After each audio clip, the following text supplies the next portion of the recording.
En tant que parent, lorsque votre enfant est confié au service de l'aide sociale à l'enfance et que vous gardez l'entière autorité parentale, vous devez donc pouvoir exercer votre rôle de parent comme avant le placement de votre enfant. J'aimerais le dire comme ça. Et si je le dis comme ça, c'est que justement, très souvent, c'est comme si en fait le parent, dès lors où son enfant était confié au service de l'aide sociale à l'enfance, perdait ses droits, sa place, sa posture, ses responsabilités et son autorité de parent. Donc quelques petites choses à savoir. Le placement de votre enfant ne doit pas être vécu comme une condamnation. C'est un petit peu fort ce que je dis, mais c'est une réalité en tout cas dans ce qui est vu ou véhiculé dans certaines situations et surtout dans certains services avec certaines personnes. Vous avez traversé une période compliquée, vous avez eu des difficultés ou vous avez des difficultés pour éduquer votre enfant et donc le service de la protection de l'enfance, à un moment donné, a jugé opportun de confier votre enfant à une institution pour le protéger de dangers qu'il pouvait vivre à votre domicile. Donc c'est une décision et une situation bien évidemment toujours inconfortable pour le parent, mais vous n'êtes pas condamné à ne plus être parent. Vous n'êtes pas condamné à ne plus exister en tant que parent. Et ça, c'est extrêmement important de le savoir et de maintenir votre rôle et votre place auprès de votre enfant.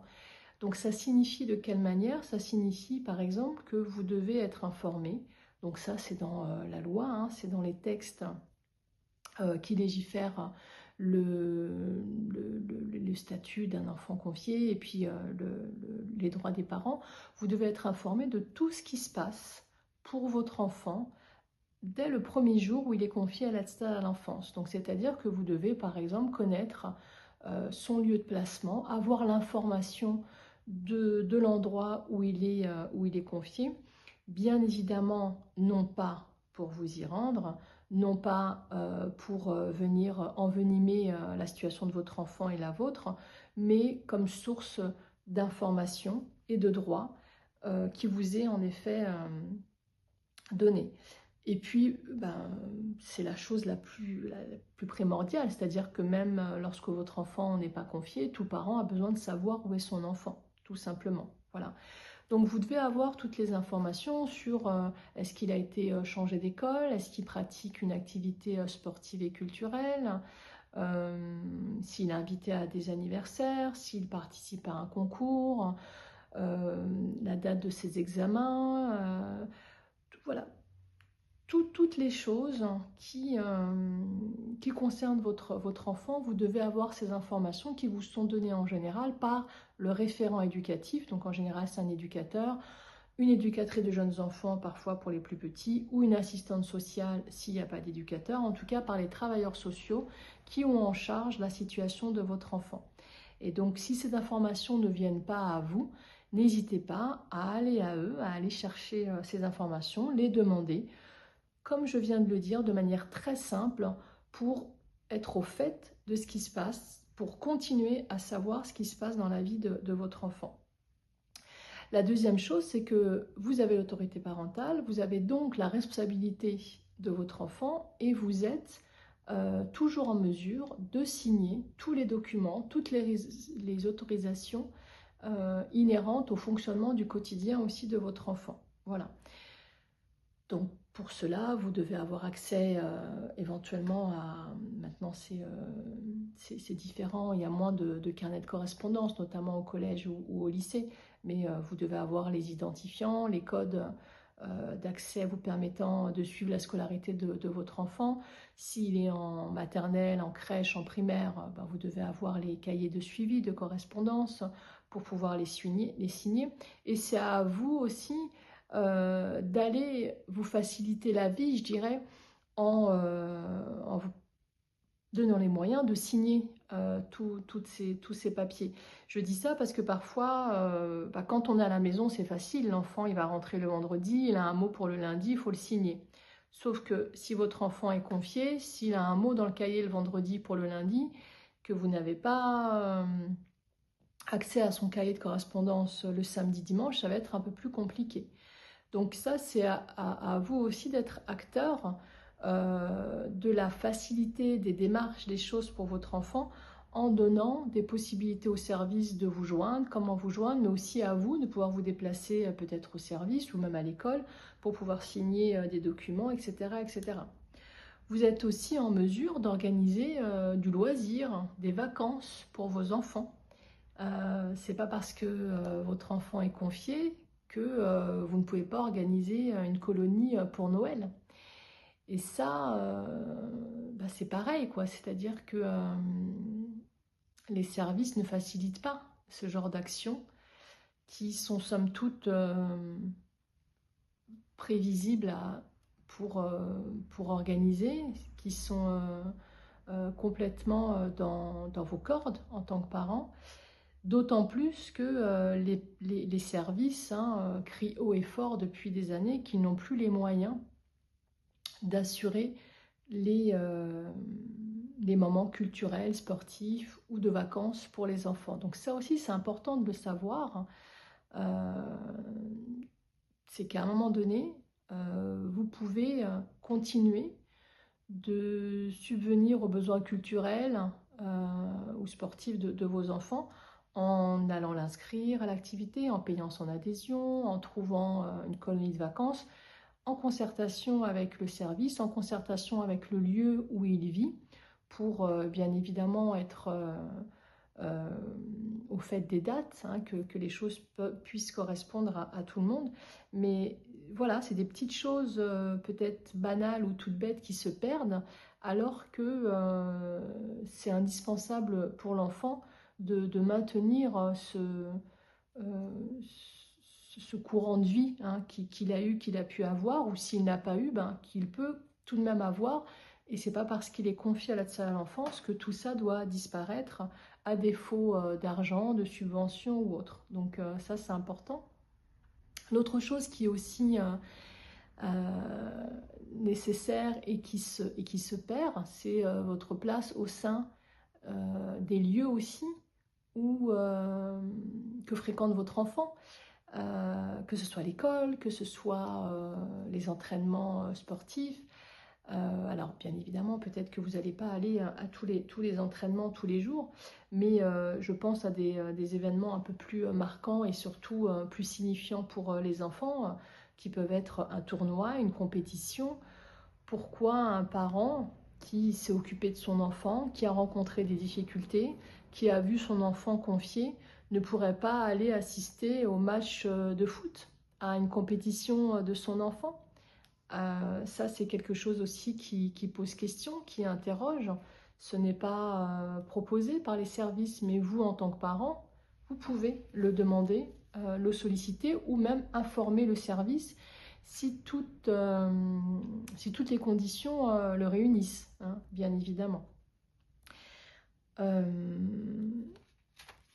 Il n'y a pas beaucoup de parents qui assistent à la remise des bulletins de leurs enfants aussi. Il n'y a pas beaucoup de parents qui assistent à la kermesse, à la fête de fin d'année de l'école. Vous pouvez tout à fait aussi envoyer un message à l'éducateur en lui indiquant, en l'informant que vous serez présent à la rentrée scolaire de votre enfant. Voilà, ça c'est tout plein de petites choses comme ça qui se perdent, mais qui sont indispensables pour vous déjà dans cette traversée du placement de votre enfant qui est difficile, mais pour vous permettre de maintenir votre rôle, votre place et votre responsabilité au niveau de votre enfant, et très souvent qui peuvent être balayés par les services. Le dernier point, c'est tout ce qui est en lien avec tous les aspects culturels et religieux, toutes les pratiques culturelles et religieuses, où une fois de plus, c'est le parent, la famille, qui qui est à l'origine et qui est, je dirais même, décideur, jusqu'à un certain âge pour l'enfant, de ce qu'il souhaite faire profiter à son enfant. Et il y a beaucoup de parents qui se retrouvent complètement anéantis et démunis par rapport justement à une demande de baptême, et où le service va rétorquer moult d'arguments. Alors que, est-ce que ça regarde le service? Est-ce que ça regarde le parent? Est-ce que c'est la responsabilité du service? Est-ce que c'est la responsabilité du parent? Toutes ces choses, il faut pouvoir, pas les attaquer, mais les réfléchir, les penser, de manière à ne pas laisser justement glisser des fonctions et ne pas mélanger la place et le rôle de chacun. Voilà, si dans votre esprit, vous avez baptisé vos enfants, tous vos enfants, et que l'enfant qui est confié devait se faire baptiser 2 ou 3 mois après, et que il est maintenant en maison d'accueil et que la date approche, vous devez informer le service qu'il y a une organisation tel jour, à telle heure, à tel endroit, que vous serez en mesure d'accompagner votre enfant et que vous demandez l'autorisation de l'accompagner, mais pas l'autorisation de l'acte. C'est là où c'est aussi différent, pour pouvoir faire baptiser votre enfant. Donc si le service refuse, vous pouvez faire une demande au juge, ou même parfois il est mieux de faire d'abord la demande au juge, même si on sait bien que toutes les demandes que vous envoyez au juge sont transmises au service de l'aide sociale à l'enfance. Voilà. Mais je vous invite vraiment justement à faire attention et à réfléchir à tous ces termes de faire la demande, informer, demander à, parce qu'il y a des choses où on doit juste informer, et d'autres choses où on doit faire la demande parce qu'il y a tout aussi une organisation autour, selon votre enfant, le lieu où il est confié, etc. etc. Et je le dis et j'insiste parce qu'hélas, des parents se retrouvent piégés, justement dans leur transparence, dans l'honnêteté qu'ils veulent avoir vis-à-vis du service ou du référent éducatif, à demander une autorisation pour, et se voir refuser telle ou telle chose, une fois de plus, avec des arguments qui souvent ne tiennent pas la route, où on vient s'emparer quand même de l'éducation qui est l'affaire du parent. Et c'est pas parce qu'un parent a fauté à un moment donné, ou a négligé, ou a eu des actes déplacés avec son enfant, qu'il est en capacité, en mesure de l'entendre et de réparer tout ça, qu'il ne peut plus exister en tant que parent. Et là, c'est ce qui se passe sur les terrains, sur le terrain. Donc ça, c'est important parce que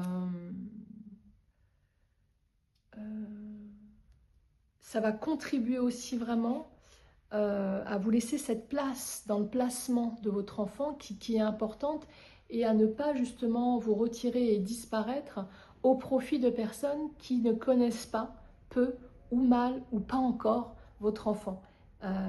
Et moi je le dis toujours, les personnes qui connaissent le mieux l'enfant, c'est avant tout les parents, et on a besoin d'eux justement pour accompagner l'évolution et bien-être de chaque enfant confié.